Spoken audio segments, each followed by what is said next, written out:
একটা কথা বলি ভালো করে শোনো। ১ম কথা, তোমরা এইটুকু তো বিশ্বাস করো যে গত বছর অনেক দুর্নীতি হয়েছিল? বিশ্বাস করো? হ্যাঁ দাদা। কথা বলো। আমি যখন বলব তখন বলো না, পরে বলো, হ্যাঁ?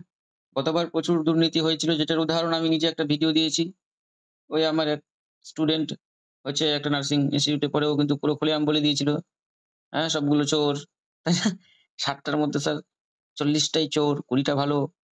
তো সেই হিসেবে তো ও তো একটা এনটিএস এর কথা বলেছে। সেরকম তো অনেক এনটিএস আছে। তো গত বছর প্রচুর দুর্নীতি হয়েছিল। এবছর প্রচুর, আমিও নিজের ১০০% দিয়ে চেষ্টা করেছি।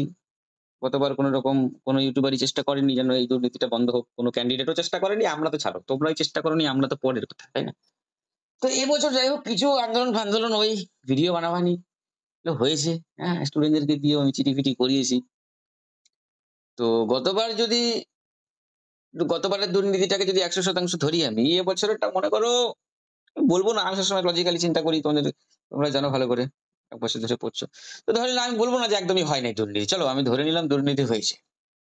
গতবারের সমান তো হয়নি, এটা তো মানো। গতবারের সমান এবার দুর্নীতি হয়নি। আমি গতবারও সেন্টারে গিয়েছিলাম, এবারও গিয়েছি। আমি কিছু ডিফারেন্স দেখেছি। গতবার আমি কোন পুলিশের হাতে মেটাল ডিটেক্টর দেখিনি, পুলিশের সংখ্যাও বেশি দেখিনি। আমি কিন্তু আমি ৩ টা সেন্টারে গেছি। ৩ টে সেন্টারে পুলিশের সংখ্যা ভালো দেখি। ৭-৮ টা করে পুলিশ গেটে দেখেছি। আমি নিজে একটা সেন্টারে স্টুডেন্টরা যখন ঢুকছিল সেখানে দাঁড়িয়ে দেখেছি যে কিভাবে ঢোকাচ্ছে। তো এই জিনিসগুলো আমি লক্ষ্য করেছি, যেটা গতবার ছিল না। গতবার আমরা আন্দোলন করিনি, কোন ইউটিউবার ভিডিও দেয়নি, কোন ক্যান্ডিডেট চিঠি করেনি। তো গতবারের দুর্নীতিটা যদি ১০০% হয়ে থাকে, এবারের দুর্নীতিটাকে আমি বলব না যে 0। চলো একদমই, চলো ৭০% আমি ধরলাম। ধরতে পারি তো? খুব কি ইলজিক্যাল কথা বললাম? বলিনি, ৭০%। তো গতবার যদি এসসি র‍্যাংক ৫০ ও চান্স পেয়ে থাকে, তাহলে কাট অফটা, যেহেতু দুর্নীতিটা ৭০% নেমে এসছে, তা কাট অফটা আরেকটু কমার কথা। না কমুক, ৫০ ই থাকুক। আমি ধরলাম যাও, কমে নাই। গতবার ৫০ এ চান্স পেয়েছে। ৫০ ই থাকুক। তাহলে এসসি যারা ৫০ বা ৫০ এর উপরে আছো, তোমরা 100% চান্স পেয়ে যাবে। হ্যাঁ, আরেকটা পয়েন্ট তো বলতেই ভুলে গেলাম। ফিজিক্যাল সায়েন্স এর ক্ষেত্রে ধোঁকা হয়ে গেছে। হ্যাঁ? এই একটা পয়েন্ট। ফিজিক্যাল সায়েন্স এর ক্ষেত্রে ধোঁকা হয়ে গেছে। অনেক ক্যান্ডিডেটেরই ভুল হবে এটা, শুধু তোমাদের না।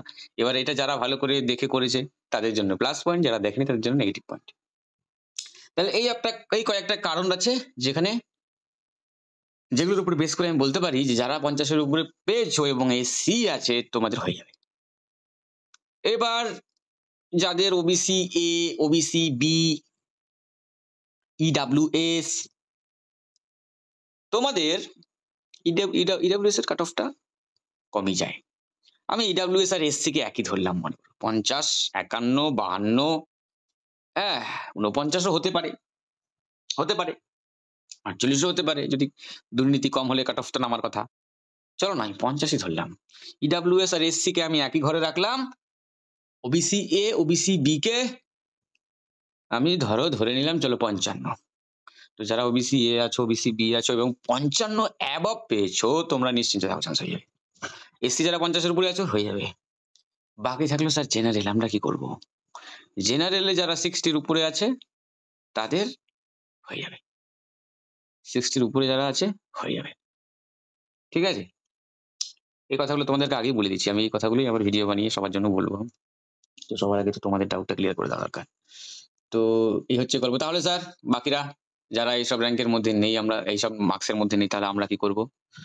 তো তোমাদেরকে আমি বলব, যারা মনে করো এসসি কিন্তু ৫০ হয় নাই, ৪৫ থেকে ৫০ এর ঘরে, তোমরা অবশ্যই সবগুলো কাউন্সেলিং অ্যাটেন্ড করবে।